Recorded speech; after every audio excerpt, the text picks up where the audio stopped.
So the endocrine system is kind of like for this unit, the endocrine system is kind of like what the circulatory system was to the last unit. It's really important to all of these other systems. However, still blood is going to be the thing that transports all the chemicals throughout the body. So what is the endocrine system? It's a system of chemicals that are secreted by either cells, muscles, or glands. And it even technically could be like tissues or even some cells. And they secrete chemicals, oftentimes we call them hormones. And then they are received. Sometimes we might refer to them as neurotransmitters, like dopamine, serotonin, norepinephrine, those things that cycle throughout the day and have where you feel like you wake up and they're all kind of high, and then we get to about maybe 2 or 3 o'clock and they're down, and what happens is you feel a little like, does everybody get that midday tiredness? I rarely do, but I'm a weirdo. But a lot of times they cycle down midday, and then they come back up, and then they go back down, and then melatonin kicks in at night, and we have that cycle throughout the night. So when we're talking about endocrine system, we're talking about inside the body. Endo means inside or into. These are all things that happen within our body and stay within our body. They're not secreted outside of our body. And like I mentioned, it could be these hormones, chemicals can be produced by muscles, glands, or tissues, even cells. All right, so what is going to transport the hormones? Blood. Okay, good. That was an easy one, right? And I mentioned it again at the beginning. So remember this picture? The way that anything is transported around our body in terms of, well, not anything, but most things are transported around our body are through blood vessels, and we have a blood vessel in contact with every cell within our body. So if you remember this picture, you can see that even at the tip of your nose and your lips, your ears, that you have capillaries, little tiny small blood vessels that reach out to every part of your body. They will secrete from high concentration to low concentration. So remember that process of diffusion, which is really important, because diffusion, when something goes from high concentration to low concentration, we don't use any energy. So from the blood, high concentration of whatever's being transported, to low concentration, usually it'll go into an extracellular area, the area like a space between cells, because all cells are not necessarily wall to wall to wall. Sometimes there's little spaces between, and then it's in high concentration in the extracellular area, and then goes into the muscle gland, tissue, cell, etc. And again, the blood is going to be that transport mechanism.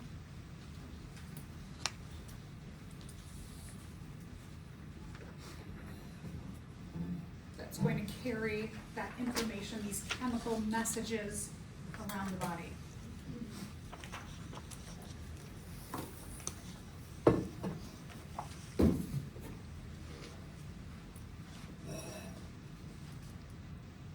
So again, a hormone or a chemical message,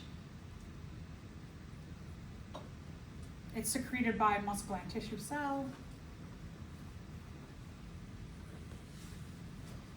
Goes into the extracellular or interstitial spaces.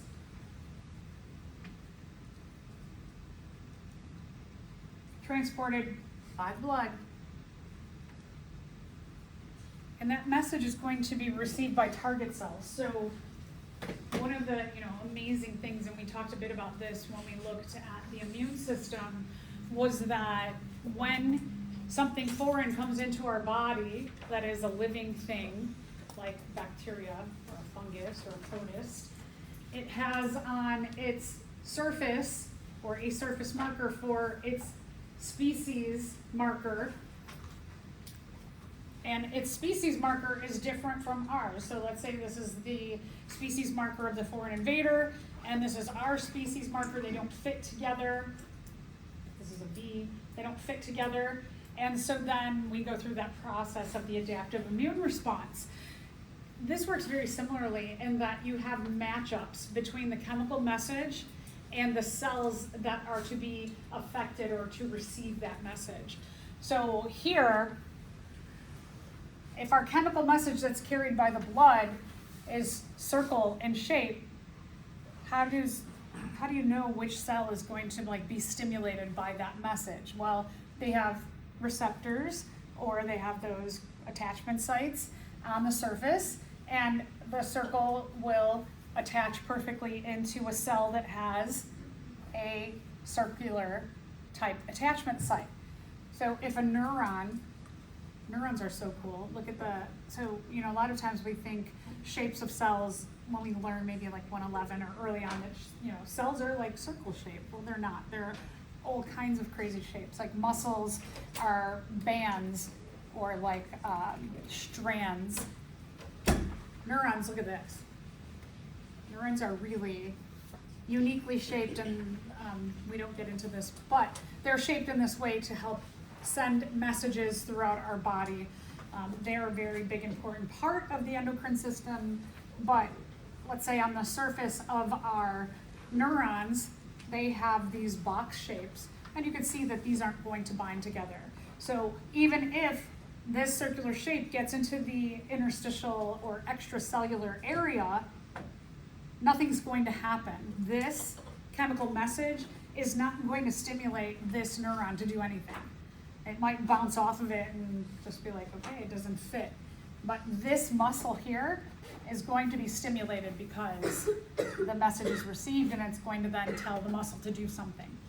Oftentimes when we're talking about the endocrine system, it's not just like one thing is secreted and it makes this one thing do something and then everything stops. Usually what happens is that this gets stimulated to do something, it does its little thing. What it usually is doing is it's producing its own chemical message that it then releases, the blood picks up, and it takes it to another muscle gland tissue cell. Are there competition between both of them? No competition, because they're shaped differently. Because the receptors are shaped differently. Now, who's more powerful? I mean, this control the other one, or this one control that? the message controls this. This message does not control that. What's going to control that will be a chemical message that is shaped like that. So that the chemical message that's block shaped is going to control this by fitting perfectly into there. And this message comes from the brain, or come only from the foreigner cell? It could come from a muscle, another muscle, it could come from a gland, it could come from a tissue or a cell. It just depends on what action the body needs happening right now. Yeah, so what happens, and this is it's a process of that this message will tell this muscle to do something. In response, this muscle may produce its own chemical message based on this, tells the muscle, okay, you might do an action, but you're also going to produce a chemical message. And then that chemical message goes into the blood and it tells something else to do something. And then that thing does its job, produces a chemical message, and then that goes in the blood to tell something else to do something. So we have these chains of events that usually happen in the endocrine system. Jenna. So, the Schwann cell, is the green thing a Schwann cell, or? This is the cell, the green thing is the receptor on this neuron. Okay, so the axon is like a gateway? Yeah. So it's like, usually this is where messages are, well, actually, these usually receive the messages, so I actually think this is wrong. Now that you pointed, no, I'm like, no, actually these would be where the receptors are. This is usually where neurons receive their messages. These are called dendrites. the axon, as Jenna pointed out, this is not gonna be where the messages are received. Yeah, so this is incorrect. Okay. So we usually have these what are called feedback systems. This binds with that thing does a job, that job is performed, it releases a chemical message, the blood receives it, takes it to the next thing, does its job, makes a chemical message, goes into the blood, and these things go on until whatever is happening in the body is complete. So here, if what we were looking at back here, the muscle, if we look at it closely, it was muscle from the uterus. And what likely was happening with this chemical message is it's telling the uterus muscles to contract and push out the endometrium and begin menstruation. For this muscle, now this muscle in the arm, if this is the chemical message, it is very specific not to all muscles, only the uterus muscles. This chemical message in the bicep, if the message is contract and push out the endometrium to begin menstruation, does a bicep do that? No, right? So even amongst muscles, the messages are going to be specific to what muscles are told to do a job. So this muscle here, it's not going to bind together, but this muscle here, it does. Does the medicine or the drug working in the same way? Yes, and medicine works the same way. The shapes of what's in medicine will bind and stimulate things to happen or not happen. And that gets a lot more complicated into neurology, but yeah. Thank you. Yeah, good questions. So exocrine system, just the difference between the endocrine and the exocrine is that the endocrine system, the things happen inside our body and the end result happens inside the body. With the exocrine system, the end result happens outside of the body. So there's usually an external secretion. Could be like sweating, could be like menstruation ends outside the body. Saliva, well, if you spit, I don't know if that, no, maybe not saliva, it's not a good example.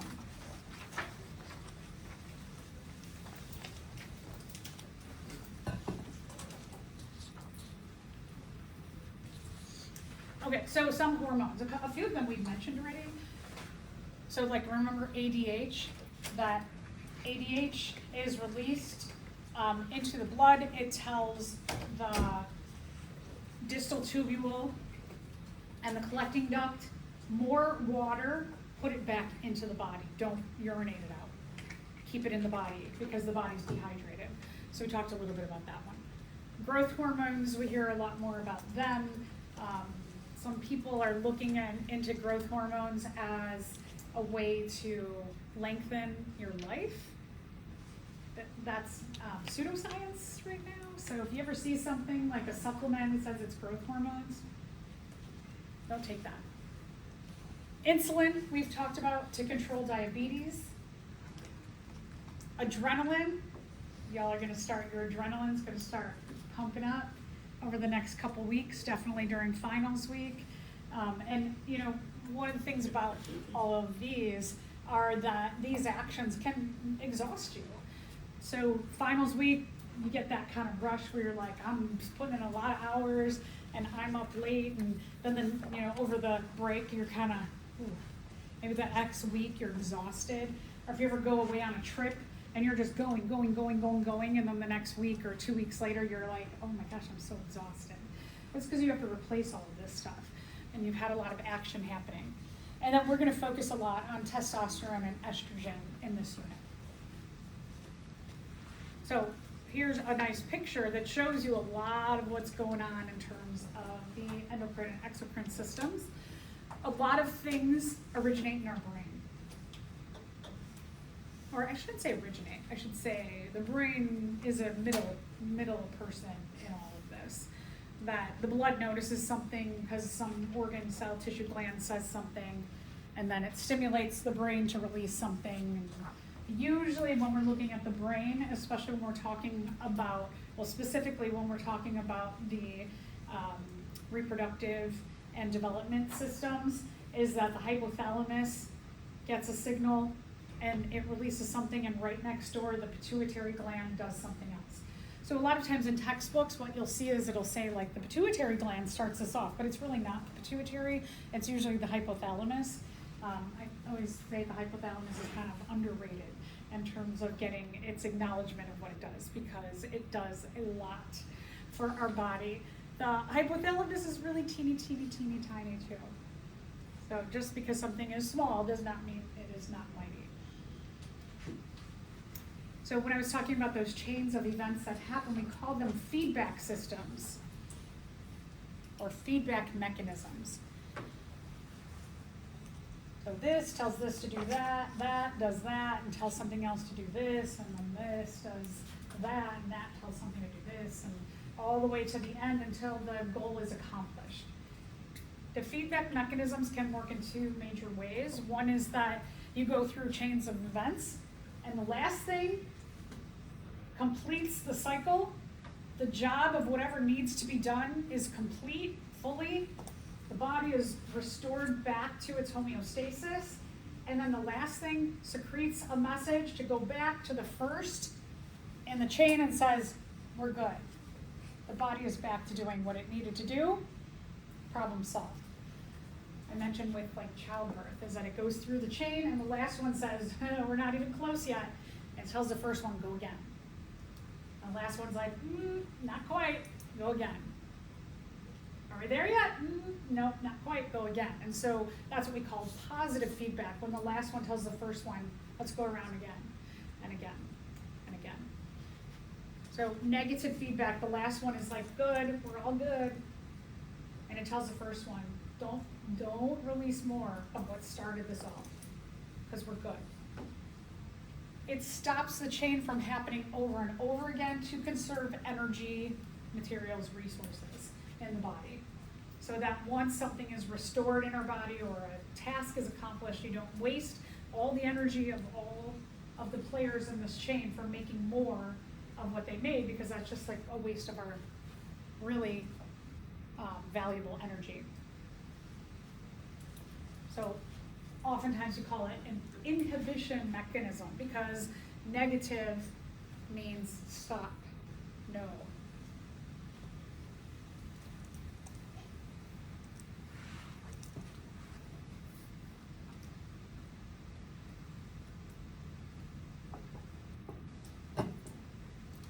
So homeostasis, you might think of it as like you get back to a set point, that you're good, you're back to the point where you need to be. You've reestablished your homeostasis. Job well done, everybody.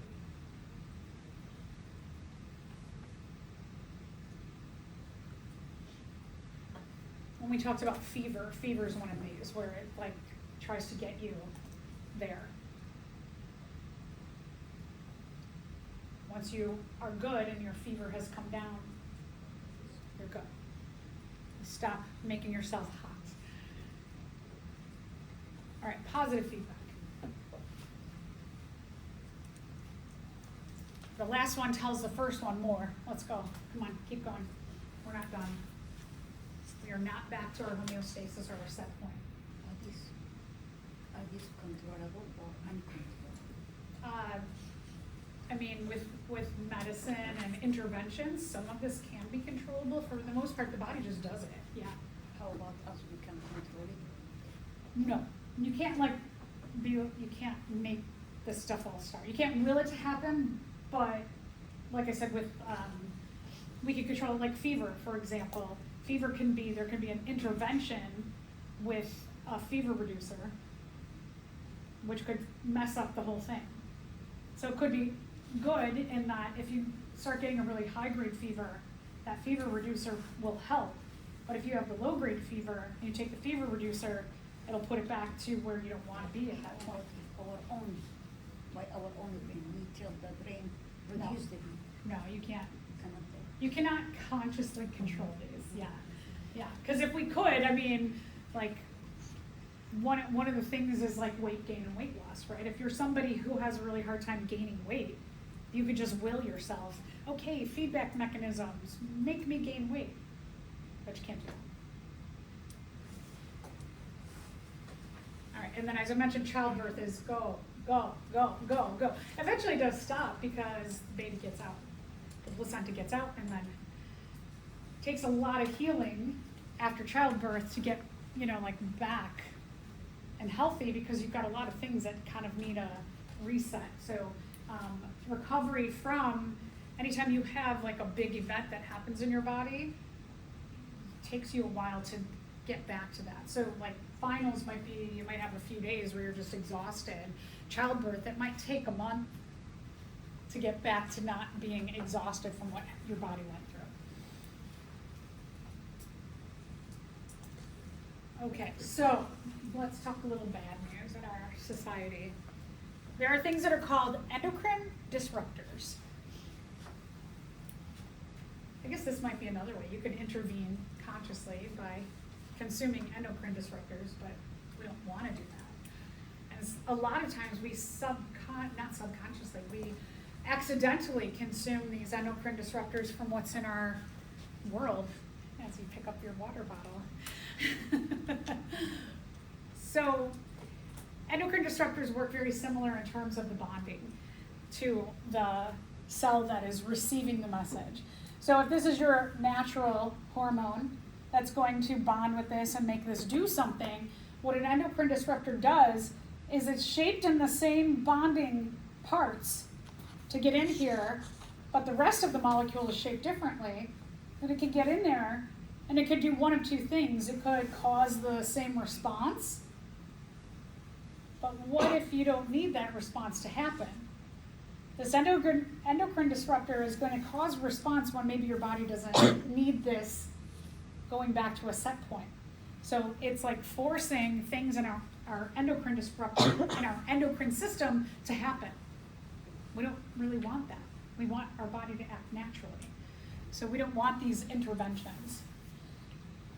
There's also kind of like those opposite ways that sometimes endocrine disruptors can get in here and instead of causing a response, just block up these receptor points. And when you might need something to happen, they block up all the receptor points and don't allow you to have carried out what you need carried out in your body. So they can go one of two ways.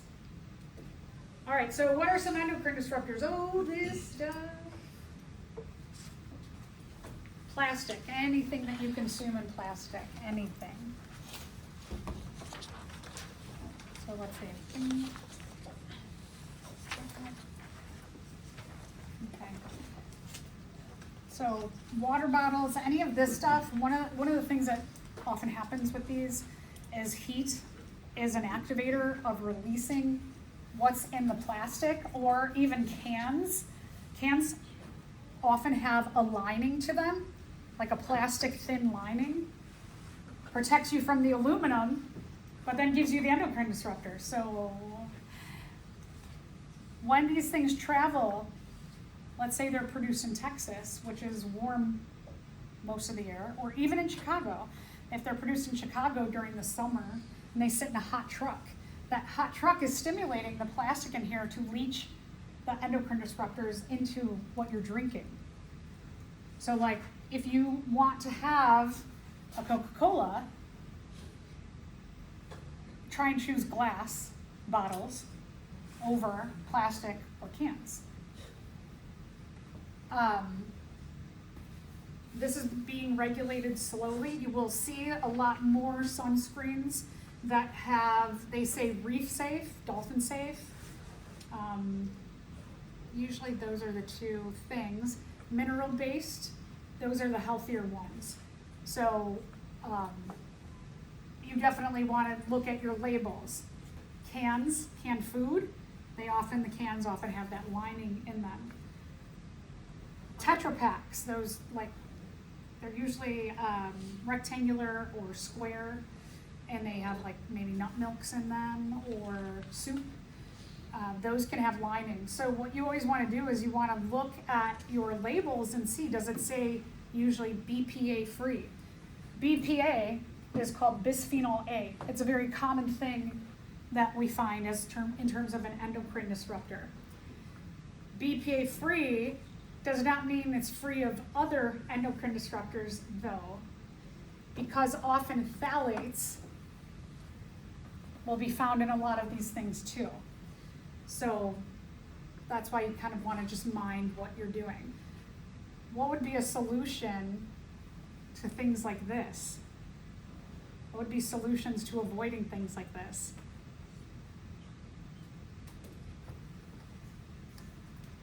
Water bottles, cups, things that you can bring along, stainless steel, titanium.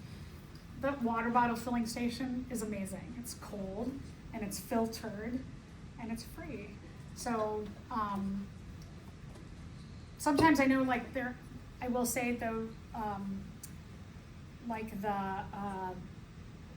there's a neighborhood southeast of here, sorry, that people have to drink bottled water or have like really, really like amazing filter systems. So there's a bit of an inequity there in that neighborhood especially. In other countries, you travel to other countries and you might have to drink bottled water because it's a lot more dangerous to drink the water because filtration systems are not in place. With food, would it be healthier to just eat whole food? Right, we talked about just eating real food. But sometimes, and here's a hard thing, in our economy, especially right now, food is so expensive. So then there's the trade-off, right? And again, all this gets into sustainability and equity, especially within sustainability issues. I love it, like these three blonde people, they're having such a great time at their little picnic, but bam, bam, bam, bam, bam, bam, bam, right? They don't even know what's happening to them. The last thing I want to mention is receipts. Most receipts are printed in a way that there's a BPA coating on them. So if you work at a store where you're giving out receipts, you should wear rubber gloves. You should always wear gloves because that stuff, that absorbs into your skin. I think it's like 300 times more than consuming it through a bottle. Receipts are very dangerous. A lot of times what I do is I just sign and I leave all the receipts. If you don't need to take the receipt, don't take the receipt. Yeah, sure.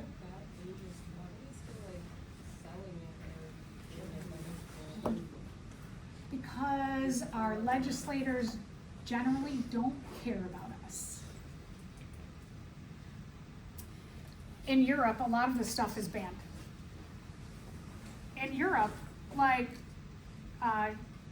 there'll be one chemical formula for a shampoo. They have a different one in the United States. The Europe one doesn't have all the really bad stuff. The one in the United States does. The US doesn't care about their people. I'm sorry? The US doesn't care about their people.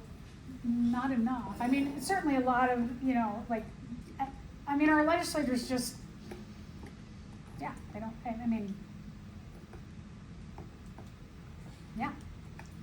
So, like, for example, there'll be like by Procter & Gamble, a shampoo, same exact shampoo, same label, same kind. And they'll have two different formulations because it's legislated differently in Europe than it is in the United States. Couldn't they just change? Couldn't they just change to the better one for the United States? One could be cheaper to produce though. Right, That's the thing. that's it. Is that the more chemical laden one, the one we get is probably a little cheaper.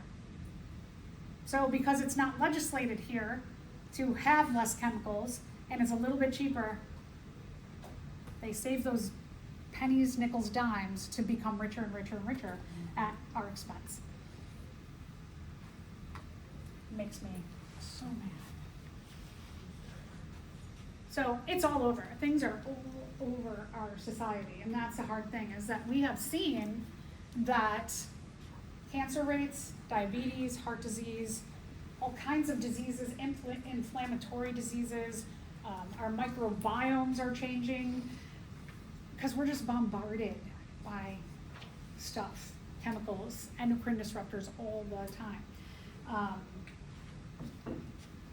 Here's a couple other ones that this is what you want to avoid most for BPA exposure. Now again, if you read your labels and find that they say like, you know, no BPA lining, then go with like that coconut milk. But you wanna definitely read your labels. Even some organic products will still have that lining. A lot of them tend to go for not having that lining, but not all of them do. Those pennies add up really quick. So, plastic.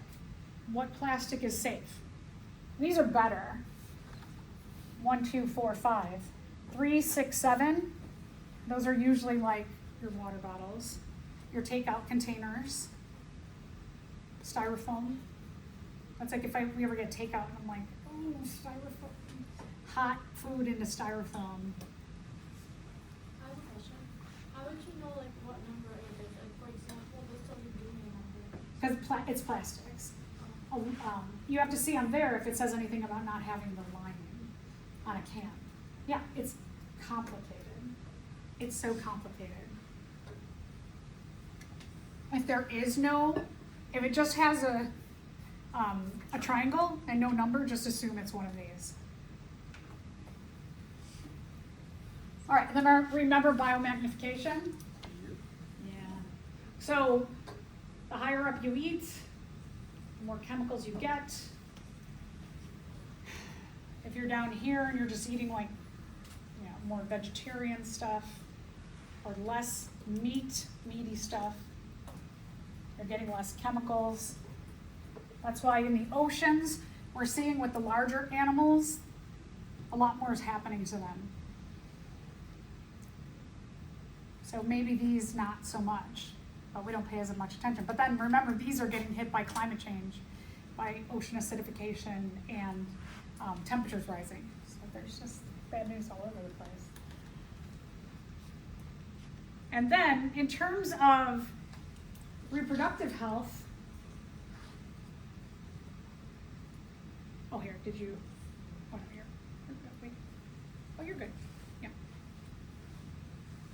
Oh, biomagnification.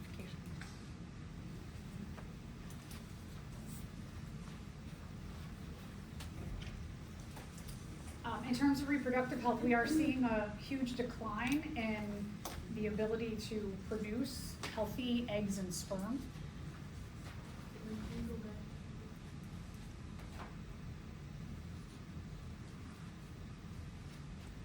We're seeing a lot more issues with people having to turn to IVF, in vitro fertilization, have some kind of medical assistance, or people not being able to reproduce at all, and they just don't go through that. Remember that amphibians, they use their skin as a secondary respiratory surface. And because they breathe through their skin and their skin has to be moist because it's a respiratory surface, it allows for small chemicals. The point of, if you remember a little bit about a respiratory surface, it has to be large, thin, and moist. So the moisture thing is to allow for very small chemicals like oxygen and carbon dioxide to get through. The water surface helps it to diffuse or go through the problem. Yeah, no, I guess we diffuse through our skin. Small chemicals also makes it easier for them to come in and out as well. Plus the fact that they're breathing, they're taking like oxygen and carbon dioxide in and out, so they can also get other chemicals in the environment. The amphibians are often called a indicator species, because in the environment, when you see weird things happening to amphibians, it indicates the environment's really bad. So if you're in an environment, and this, for example, frogs in whatever these frogs lived in, clearly not good things are happening in that environment, right? We see this, though, reduced sperm counts in the animal kingdom.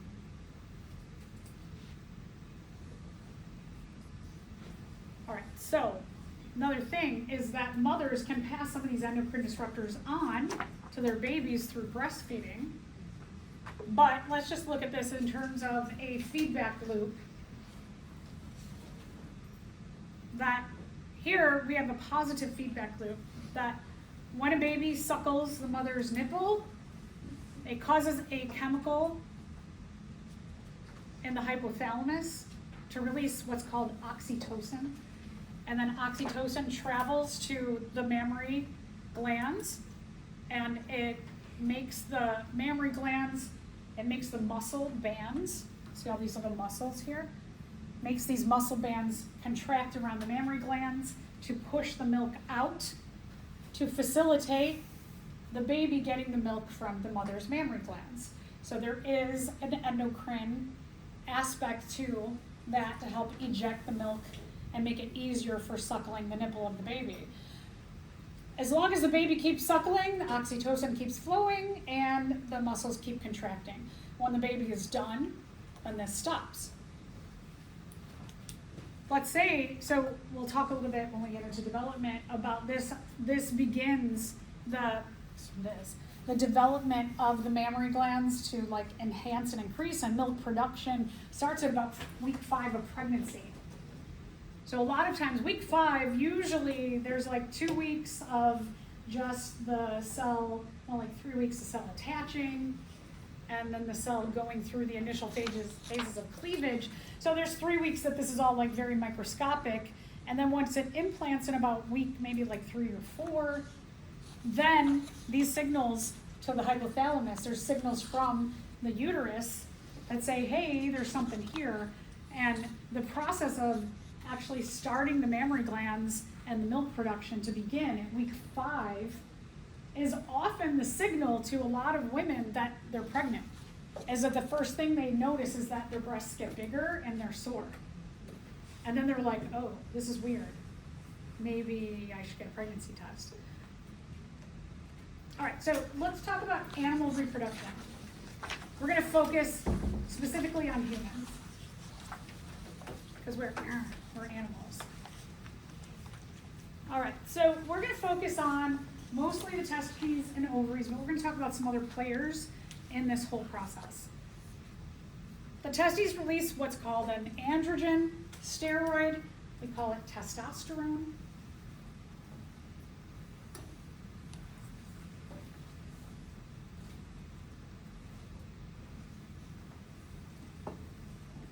The ovaries release steroids called estrogen and progesterone.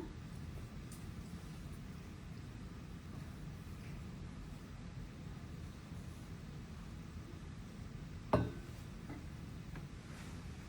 female system is a lot more complex, producing 2, and we'll talk about when we get there why there's 2 and what happens. There's kind of like a double loop that happens in the monthly cycle of a female.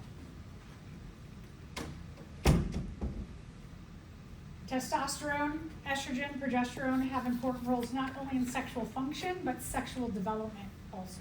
So like starting at puberty is when these start surging. All right, so puberty. Here's the thing. Puberty begins with the maturation of the brain. The brain matures. And when the brain matures, the hypothalamus produces GnRH. It stands for gonadotropin releasing hormone. Gonads are the testes and the ovaries. This applies to both biological males and females, GnRH. GnRH from the hypothalamus stimulates the pituitary gland to release LH, luteinizing hormone, and FSH, follicle stimulating hormone.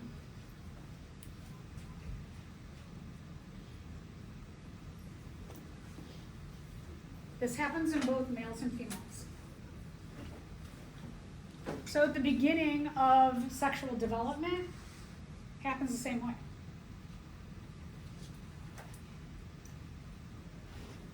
LH, FSH, they stimulate the gonads. Again, gonads are either the testes or the ovaries to start producing large quantities of testosterone in males and estrogen in females.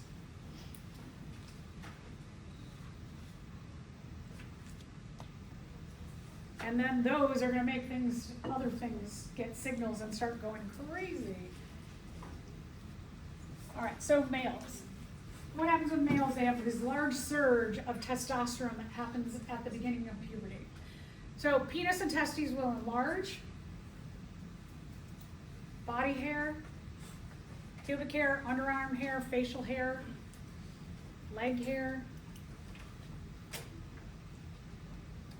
back hair. The larynx starts to enlarge, which makes the voice deepen. For both? The voice, yeah. For both male and female or No, only? no, this is only males. Only Yeah. females? Females a tiny bit, like voice will change, but not your males, it's drastic. And then muscle development. I'm sure everyone has seen like some scrawny kid, you don't see him for the summer, and then all of a sudden he's like, hey, what's up? Happy over the summer. This happened. My son and his friends, this is all like, it's like happening at different rates for everybody, so they call it, you're getting puberty. My son got leg hair last year, he's like, I'm getting puberty. I'm like, you're getting it. They're funny. Okay, so that's males. The females develop enlarged breasts, pubic hair and underarm hair. Oh, and menstruation begins.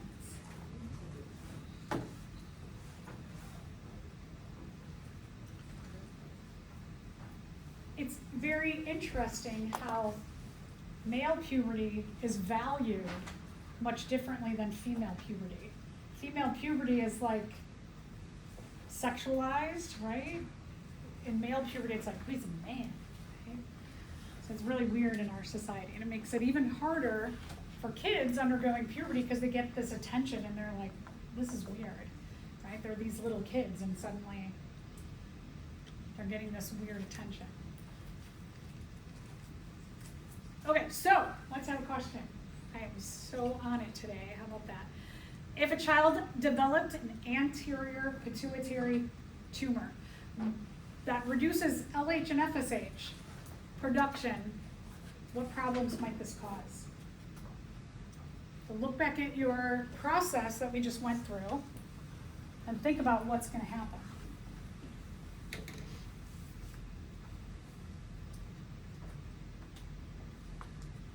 I think you're missing one more option. Oh man, I'm not on it. Look at it. It goes A, B, C, A, A. I see when I get cocky. I mean, it's right in the packets here. It's just Oh. on the slides. So you're half on it. You got 1 foot on it. You can say that. That's the story of my life. Yes. Okay. Puberty would be delayed or disrupted. Does that sound good? Yep. That sounds good, right? The child would not develop gonads. Yep. Don't they already have them? They have the gonads. When Gonads are there at birth, so we didn't say anything about developing gonads, just the gonads start producing testosterone and estrogen. So that is not true. The child would produce excess testosterone and estrogen? No, that would stop it, right? The child would experience an extreme increase in growth. No, they didn't really address growth other than muscle growth, and then of course not all of the above. So this, especially, don't always go to this. When you start taking these weird boards and entrance exams, sometimes they'll do questions like this where they put in all of the above, and then a lot of times they're like, oh, it's got to be that. Could be the first one and stop, but read everything just in case. Okay, development. So when a sperm and an egg come together, sperm fertilizes the egg. When the 23 chromosomes from the egg and the 23 chromosomes from the sperm come together, then they make a cell of 46 chromosomes. That cell will start to what we call cleave. Goes from one cell and it cleaves into two cells. I mean, they don't go apart, but cleaves into 2, then 4, then 8, then 16. And every time cleavage happens, those cells release HCG or CG, which is human chorionic gonadotropin. That beginning ball of cells is called the blastula or blastocyst. So it could be, you might want to write blastula.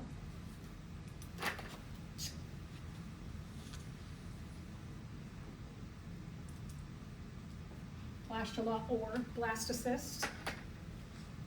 But every cleavage produces more CG. So when you have one that goes into two, it produces a teeny bit, and then those two each produce a teeny bit, and then those four a teeny bit, and the teeny bits add up because the cells are getting more and more as they cleave and cleave and cleave until you get thousands of cells there.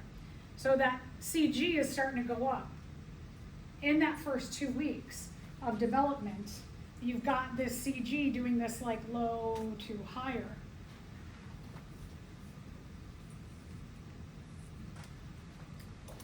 The point of this CG is to contact the uterus and say, hi, I'm here.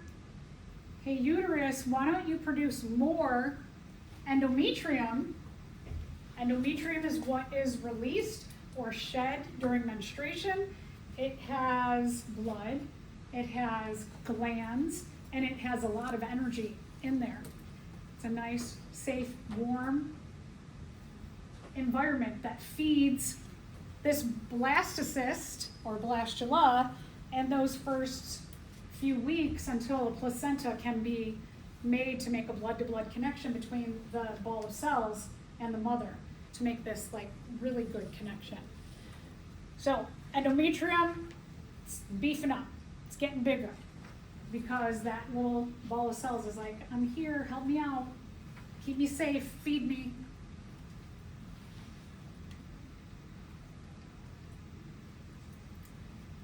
Well, where does the CG go? The CG goes through from the blastula to the endometrium, to the uterus, to the blood. Or probably right from the endometrium to the blood, I guess. And then it gets filtered through the blood of the mother and out the urine. Okay, so here's where pregnancy tests come in.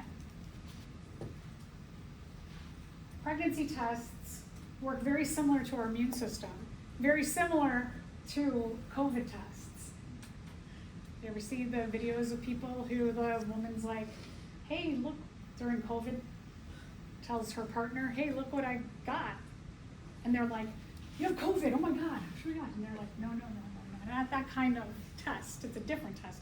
They look pretty much the same. They work pretty much the same. Is that the COVID or the CG are like an antigen to the antibody. When they bind, they cause a reaction to happen. So CG is present, it binds on the pregnancy strip, and it makes a line appear, 2 lines appear, a plus sign. There's even electronic ones that literally say you're pregnant. There's ones that have smiley faces, which I'm like, not everybody's happy about it, but so it causes something to happen, just like any other test strip you would have.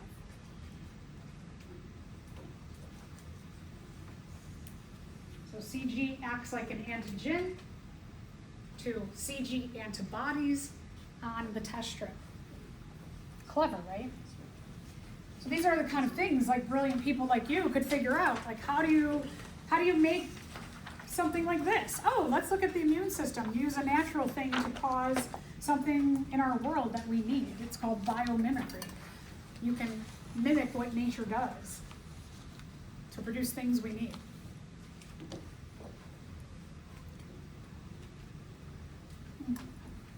The other thing I want to mention is that the quantities of CG that are produced are often not detectable until about day 12 on those pregnancy tests. So my best friend, who is like the most type A person, she wants to do something, she's like, I'm doing it, puts her head to it, and she does it. So when she was trying to get pregnant, she's like, so we're trying to get pregnant. And I'm like, great, you guys are having a lot of sex. Good for you. And she said, well, I was ovulating, and so I'm gonna take a pregnancy test today. And I said, but it won't show up for at least 12 days. And she's like, no, but I wanna know now. I'm like, no, it doesn't work that way. Just because you want to know, it doesn't work that way. And she's like, well, I'm gonna find out. So every day. And on day 12, showed up. And I was like, you could have just gave me the $100 for all the tests that you did. But it does take 12 days. It's a few days, I think it's like 7 days. It can be detectable in a blood test. Okay, so let's talk about sexual reproduction. We have 2 different kinds of reproduction in our body.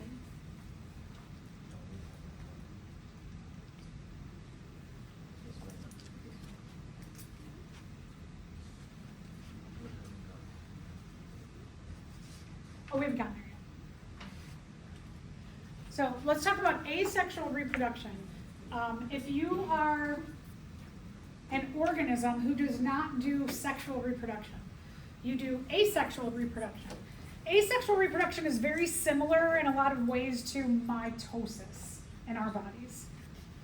Asexual reproduction, and we'll look at I think we look at a few examples of it. Asexual reproduction is simple. You don't need to make sperm and egg. You don't need a whole reproductive system. Asexual reproduction, you can do it on your own.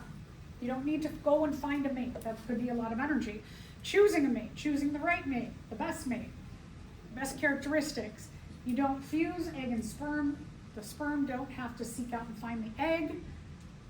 But the disadvantage of this is that because you don't have that whole sexual reproduction process, there's no genetic variation in the offspring. And maybe a little bit, right? Because mutation does happen naturally and any time you replicate DNA. But in the grander scheme of we get some genetic diversity in making sperm and egg, and then sperm and egg combining, we get more genetic diversity. You don't get any of that with asexual reproduction. Okay, good, I do. Okay, so just a few kinds. Just a few kinds of asexual reproduction. One is budding.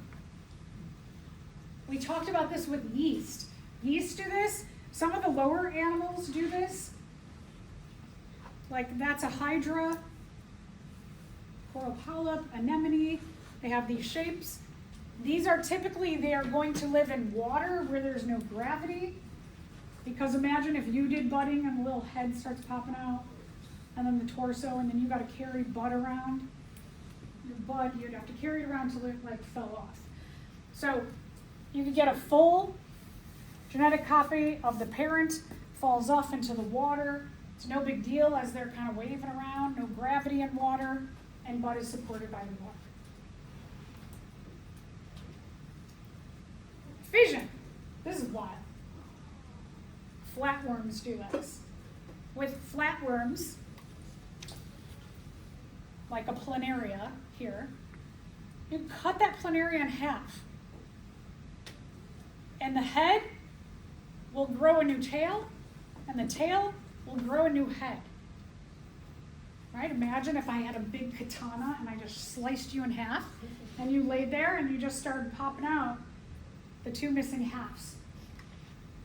That's wild. So how does it not die? How does it not die? They still are not exactly sure. So right there, these are things that people study in terms of like tissue regeneration. What are they doing? What is happening here that they can do that most other species cannot? Might learn something about like regenerating livers or kidneys, things that we might need in the future that would be better to come from yourself rather than having to seek out a donor. Pretty cool, right? The mysteries of genetics. So what the cup is here, did the same thing happen? I'm not exactly sure where, there are places where like if it's too high or too low, like if it's only this much of the tail, I believe it's like the end part, that if it's not enough, like if it's here, the big part will grow a tail, but the tail will not grow the rest of the big part. So it depends on where the cut is. Yeah. And then this is parthenogenesis. This often happens in insects, like bees are a really good example. The female can produce unfertilized eggs that produce offspring.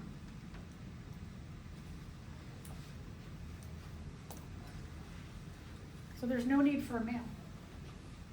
However, then the offspring are genetically identical to the female. There's a little bit, well, not genetically identical, I shouldn't say genetically identical. There's a little bit because of the making of the egg has a little bit of genetic diversity, but it doesn't get the full genetic diversity of using a male. All right, given the obvious advantages of asexual reproduction, why do you think so many animals have evolved the capacity for sexual reproduction? All right, give these a read over.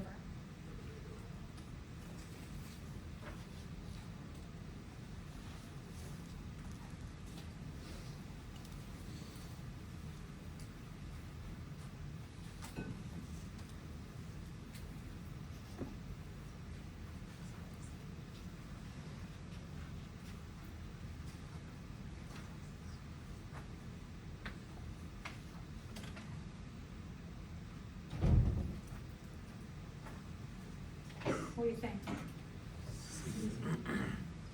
Which one? C. Okay, so,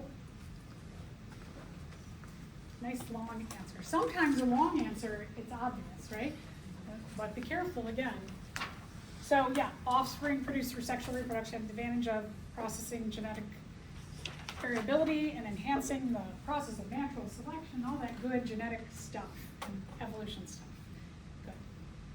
All right, so sexual reproduction is when egg and sperm are produced and then joined together. So there's a lot going on here. You have to have a male and a female. They have to both have their own reproductive systems. They each have to produce viable gametes. Egg and sperm are gametes. And then they have to meet up and they have to join up. So there's quite a process to it. Here's a hard thing about it. It takes time. It takes time to produce those gametes. It takes energy to produce those gametes. It takes energy to find not only just a mate, but you want to find the best mate.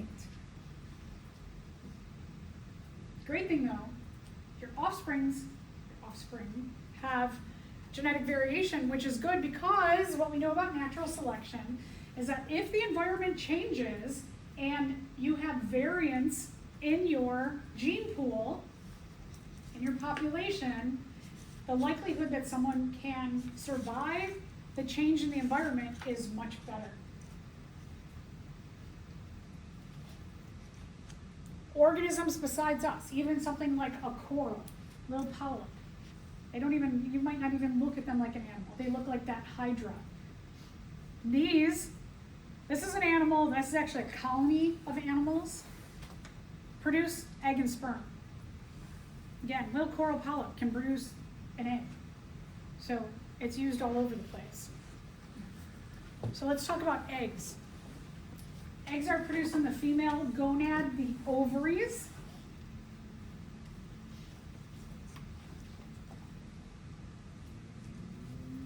Everything else we call an accessory to getting the egg to the sperm. All of these accessory structures, like the fallopian tube and the uterus and the vagina, they help to accept and get the sperm to the egg. They nourish the egg, they nourish the resulting embryo as well until full development occurs. This is ovulation. Ovulation is really kind of crazy in that an oocyte actually bursts through the wall of the ovary once a month. Oocyte is also a name for egg, which I'll get to that term soon. So once a month, it bursts through the wall of the ovary. So with females, typically what happens with females is that they will ovulate on one side 1 month and the other side the other month, because females have an ovary on each side. So they usually rotate back and forth. Sometimes around ovulation, you could have a pain, like in your side, like here, you're like, oh man, or you feel like some discomfort or some twitching. That's because the egg is actually bursting through the wall. So sometimes people do feel it. So, like, some women like have two uterus, like double like normal. Does that mean that they double the like what's it called? The eggs? Yeah. It depends. Usually, that's a really unusual thing to happen. So there's no usual to the whole situation. It just depends on how many ovaries they have, if they have double everything, or yeah, you'd have to look at that on a case-by-case basis. So here's the ovary. Where ovulation happens is right next to the fimbriae. It says fimbria of the, we call this the uterine tube, the fallopian tube, or the ovidum. We'll get into those terms soon too. So uterine tube also means fallopian tube.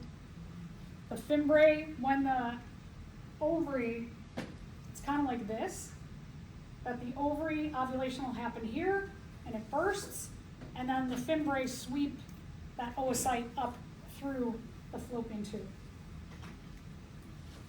Inside there's little like fimbriae, also inside, these little like finger-like things, and it sweeps the egg down to the endometrium.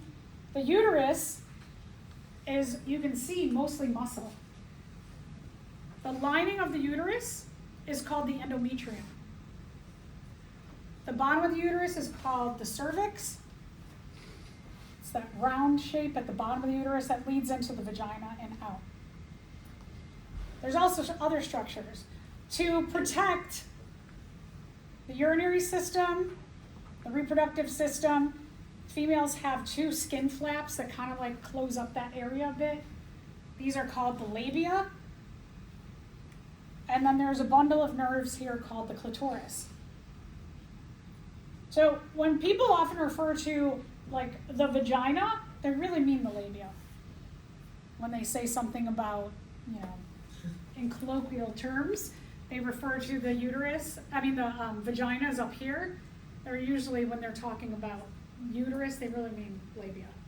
I don't know how that got misconstrued over time. Okay, a little bit about egg production. We'll finish up the female and then we'll stop. Egg production begins in the fetus. It's complete by the time the fetus is born. Isn't that crazy? All the eggs are produced by the time a female is born. They get released, so they just kind of hang out there in the ovary until menstruation begins. So they just sit there. Here's that term, oocyte.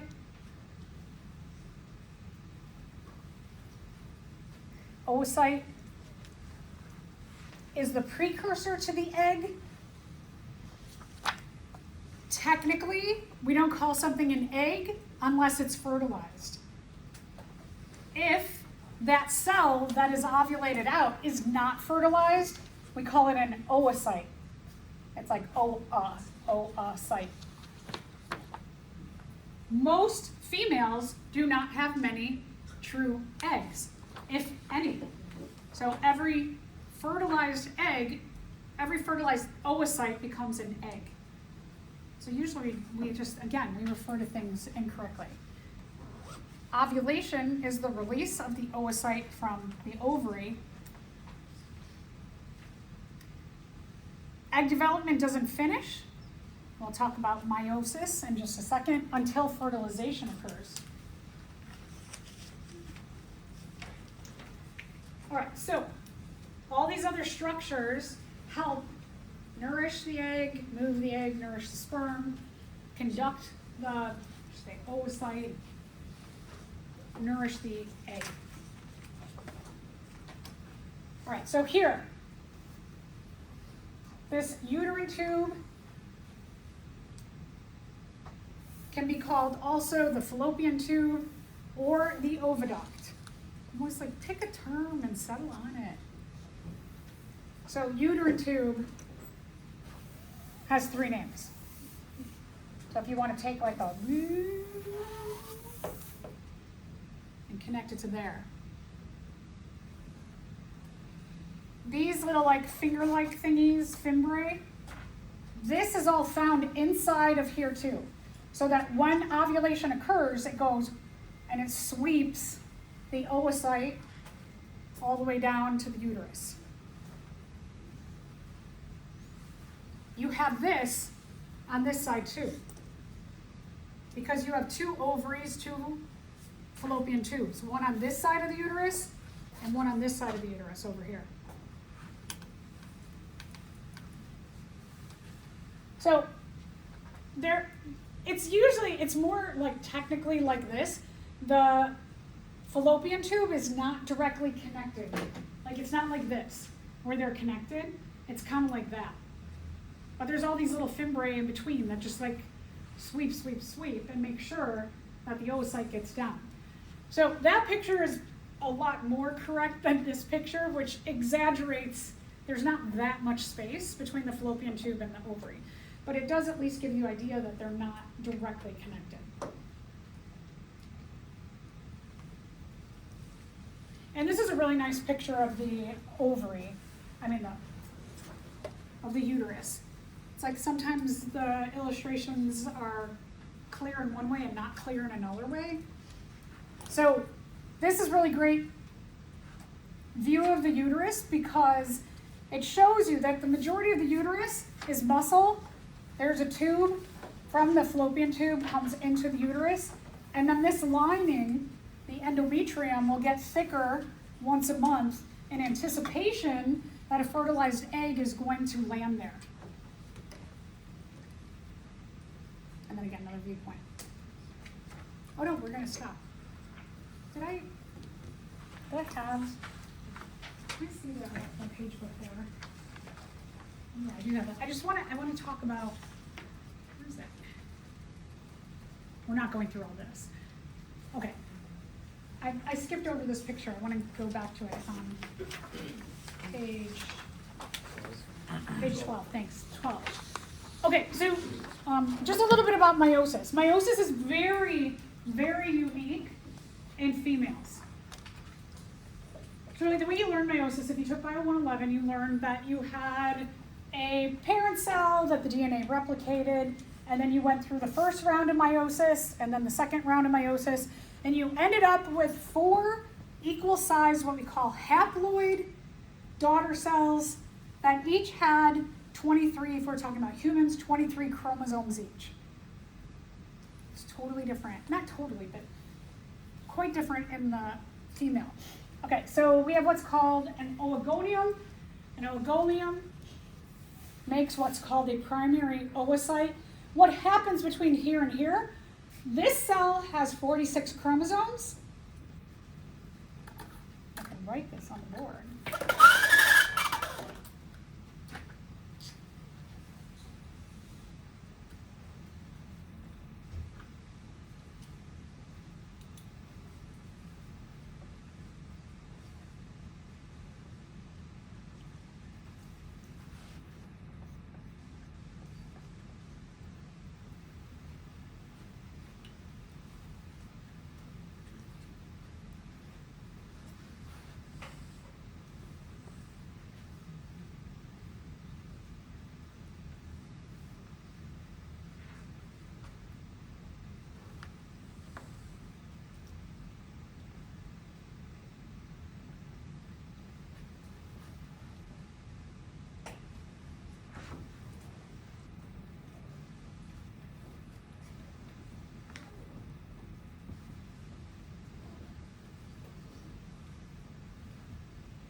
Okay, so what happens here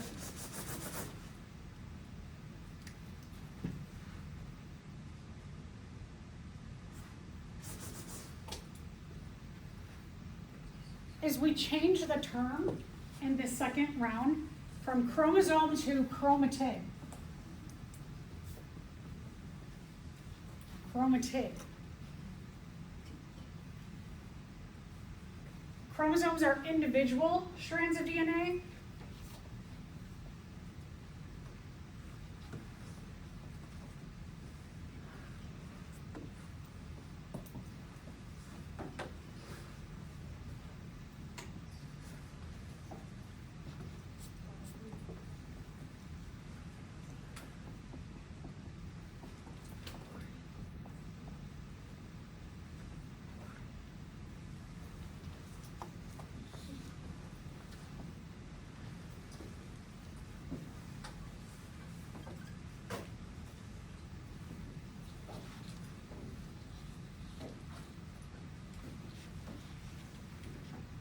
This is often one that escapes people, that they're like, what the heck's the difference between a chromosome and a chromatid? Chromosome is an individual strand of DNA, so one piece.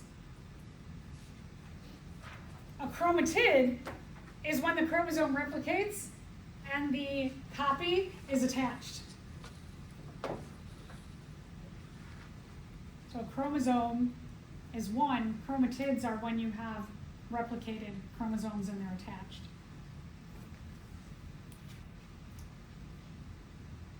I know some of you may be going like, oh, remember a little about that chromosome chromatid thing from 111, and maybe you're just remembering, or maybe you didn't get it.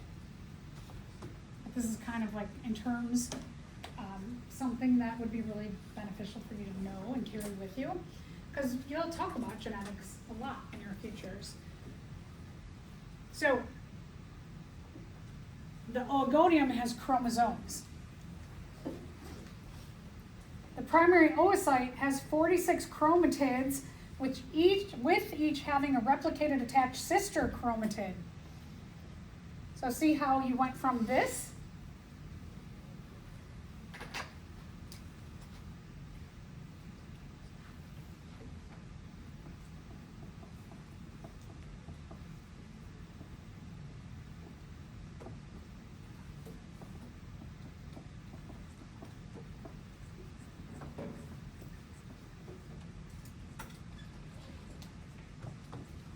you went from having a chromosome here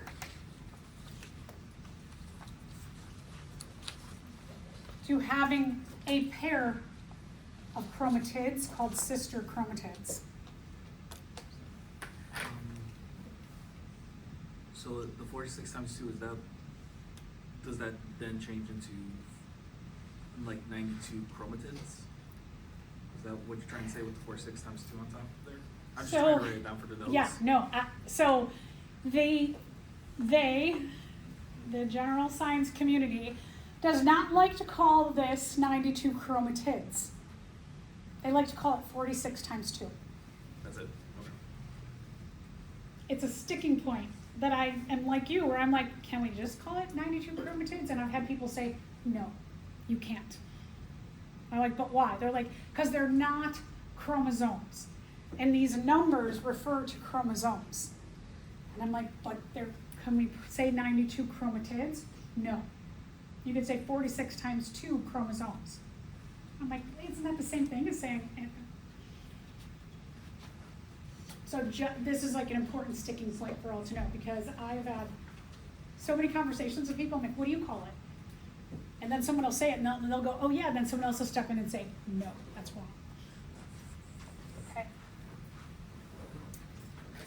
So then, what happens is that you have meiosis 1 happens. The primary oocyte divides. Instead of making 2 equal-sized cells, what it does is it divides up the DNA.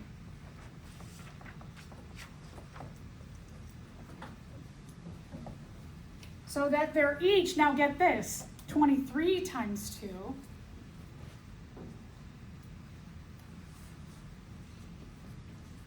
So again, we've got those sisters are still attached. But look at the differences in the resulting cells. You get what's called a secondary oocyte. This isn't an egg. Well, oh.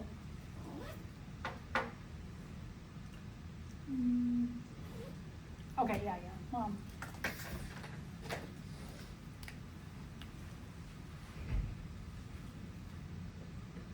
secondary oocyte, what happens is that this one only takes the DNA. This one takes like all the cytoplasm. This one's only DNA and whatever organelles and stuff are needed in a cell. So it takes the DNA and a set of organelles, but this one takes all of the cytoplasm. So you get one that's small and one that's really big. Well, I'll get to why we do that in just a second, but sorry, I was going to end this early. This is complicated. The secondary oocyte is going to be what the sperm is going to fertilize. So when the sperm fertilizes, then we call it an egg. Is that like an actual word or is that the version of it? Which one? Version Oh no, of this is a sperm. sperm. Sorry. Okay. Sean, read my mind. Oh, it's creepy in there. It's complicated.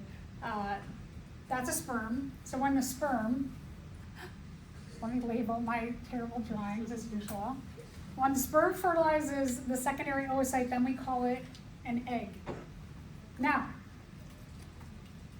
this that gets just a division of the DNA, because remember that we've said before, too much DNA is not good, too little DNA is not good, right? So we've got to divide, from here, we've got to divide up the DNA. Because we don't want too many chromosomes here, but we do want all of that extra cytoplasm in here. I'll get to why in a sec. This polar body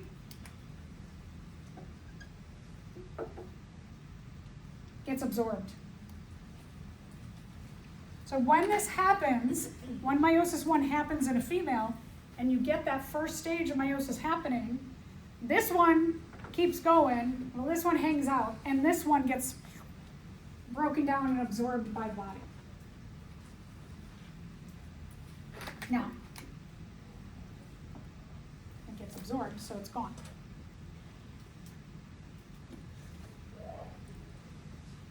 If this doesn't have room to separate these chromatids into chromosomes, I hypothetically believe that this won't happen. So, because there's no space for another round of meiosis to happen within this cell. So I don't think this happens. So this, I kind of, some textbooks put it in, and some textbooks only continue on up here. When the sperm fertilizes the egg, then it stimulates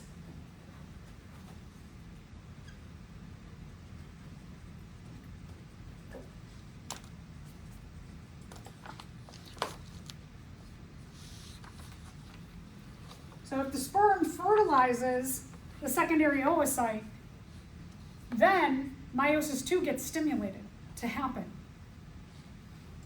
So if there's no sperm,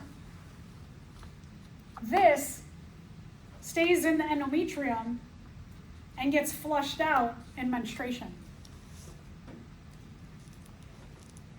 If this doesn't get fertilized, it's never called the egg. It just stays as secondary oocyte without fertilization. With fertilization, it's called the egg. Upon the sperm getting into the cytoplasm of the egg, it stimulates this to happen. So you get that division of the chromosomes again, you get all the good cytoplasm up here, and then this gets absorbed by the body.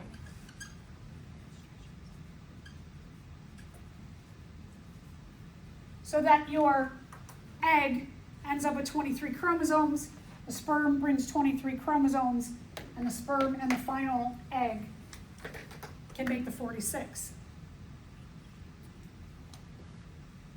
This has to grow into, that has to start cleaving. When the sperm fertilizes the egg and they join together, then that has to start cleavage.